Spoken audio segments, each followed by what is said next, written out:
Good morning, everyone. This is going to be an interesting video because it's 4th of July here in the United States, so I have people texting me and calling me, so it may get interrupted, but I'll keep working with it. So today I wanted to do this Maggie. This is a really good one. Fear that it's not safe to be happy. So I want to read yours because I think this is just it's just so perfect. So fear that if I am happy, someone will purposely try to destroy it or take whatever makes me happy away from me. I am always waiting for the shoe to fall. Amen, sister. I so know this one. And we'll go, let's stick with this one.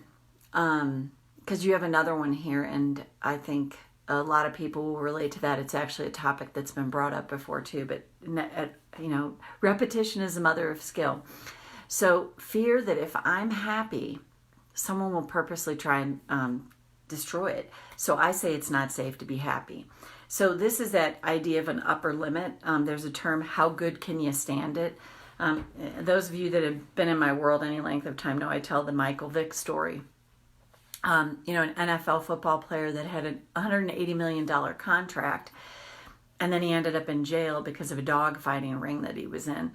And I'm a huge animal rights activist, so the dog fighting thing, really, those of us that are like that, it's like, wait, what? But I would tell you, what he said is when he went to jail, the first thing that he did is he got himself a coach, for an emotional coach, that kind of thing, somebody to really help guide him out of the patterns that he had in place. And this is the way I say it, he did what he did because he still was a kid in the hood. He still had that background within him. So he had hit an upper limit. He wasn't ready, and it wasn't safe for him to embrace the goodness that was coming to him. He had to sabotage himself. And now what he does is he goes around and he's back in the NFL. And I know there's a number of animal rights people who are like, no, he just did that to get back in. Regardless of, I don't know the intention of the man, but he's doing really good work now in that he goes into schools and he teaches kids about, dog fighting and about mindset and not letting yourself sabotage yourself because of your upbringing. That's profound. So he's taken a really bad situation and turned it around to do good in the world. So I absolutely commend him for that.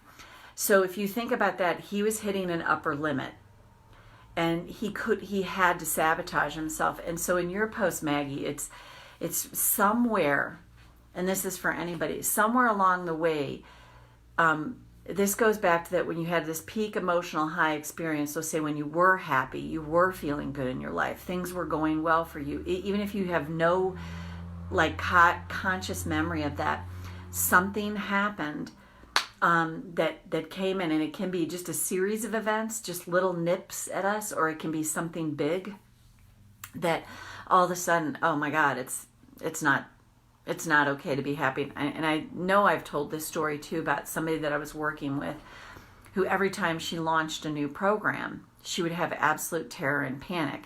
So we were tapping, and what we figured out is the summer that she went out and had the best summer of her life. She moved out to California, was living with her older sister for the summer, got really popular, was, taking these classes and just had this fantastic summer. And things were going so well. And then when her mom and her other sister came and picked her up, the night she got back home, her dad was murdered. So that's obviously an extreme example, but those things, think about the psychology behind that. She's having this epic summer, this great, great summer. And then all of a sudden, bam, a horrifying thing happens. And it doesn't have to be that extreme, but something where you were feeling happy, feeling good, and people are like, nah, you're too happy, or anything like that. So you just, again, it doesn't have, hey, Karen, happy 4th of July, my American friend. It doesn't have to be that extreme. You could just have had your happiness chipped away at. So it becomes fearful to be happy because you're afraid somebody's going to come in and destroy it. and take whatever makes you happy away. So somewhere in your life, something was taken from you, either emotionally or physically. Hey, and it was devastating in some way, even if you don't have a conscious memory of it. So these are just things I like to share so that you can, it stimulates the brain to think about it. And of course, when you tap, what you need to know comes up if you're ready to see it. I just always believe the brain protects us that way. So let's just start for anyone that's like, you notice good things start happening. I've recently had some really good things happening in my life, and I noticed that myself too, where I'm like, that's interesting. And I'm so happy that I'm conscious and aware of, oh, there's that thought that comes up like, oh, see, this happens, and then this starts to happen. And the awareness is huge. I mean, that's your first step. Because then when you're aware of it, it doesn't mean you're going to stop the behavior like that. But when you're aware, you're like, oh, wow, okay, thank God my unconscious is becoming conscious where I can deal with it. So if fearful feelings come up around this, you could tap on that you're afraid of the feelings. But I would just say intellectually at least go, man, it's great that this awareness is coming up because now it's conscious where I can deal with it. So let's just dive in and tap. Even though it's not safe to be happy, if I get happy, guarantee somebody's going to swoop in and destroy my happiness. So I'll just stay where I'm at, thank you. Clearly, it's not safe to be happy. I choose to acknowledge I feel this way. Even though a long time ago, I probably made a vow to never get too happy. Because if I do, it's going to be destroyed. I accept myself anyway now. Even though a long time ago, I got the message loud and clear. Don't get happy. Don't be happy. Because that's a setup for failure. Somebody will surely swoop in and destroy my happiness. So I'll pass, thank you. I'll just stay where I'm at. Go to the eyebrow. I'm not stupid. I'm not going to get happy. That is so unsafe. Because right now, I believe, in fact, my brain is convinced, if I get happy, not good. Not good at all. Somebody will surely destroy my happiness. So just watch me not get happy. No way, no how. And I just want to honor all this. Honor that little kid in me who so long ago got the message loud and clear.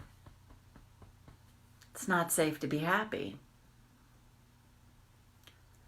And I'm pretty sure I made a vow about this. Happiness is a setup for failure. It's a setup to start feeling really good. and then feel really bad. I don't want to go through that again. No, thank you. Therefore, I'm going to stick to my vow to never really allow true happiness to come to me again. But what if I could consider the idea that was then, and this is now. And when I feel myself triggered, when I'm aware this vow is operating, I can attend to it like I'm doing right now. I can start to unhook from the belief that it's unsafe to be happy because someone will surely come in and destroy it. This is such a young part of me that believes this. And what if, by starting to soothe this younger version of me, she can start to feel safe, allowing in just a little happiness, and then maybe a little more, and a little more, and a little more. What if it can be safe to be happy? What if happiness can last for me? The feelings may come and go, but what if it's possible? Just something to consider, that the better it gets, the better it gets. God, I love that idea. And I really love the idea that I can learn to feel safe, feeling happy. And I really love the idea that nobody will come in now and destroy it, because I can get so solid in myself that I won't allow it. And I'll learn to believe I deserve to be happy. I deserve to feel free in my life. It's my divine birthright. Right. But what if it is? What if I just fell asleep to this? And what if I'm beginning to remember now that I deserve to be happy? And that I can learn to feel safe just a little more each and every day. And before I know it, I've released this vow. And I'm allowing in more happiness into my life every day. And take a breath. So, hope you found this helpful. Happy 4th to all my American friends, and happy day to everyone else, or night, or wherever you are. And that's it for now. Have a great rest of your day, evening. Bye-bye. Bye, Karen. Thanks for being here. And I see somebody else is here, but I can't tell who it is. So whoever you are, Have a great rest of your day. Thanks for being here too. Bye.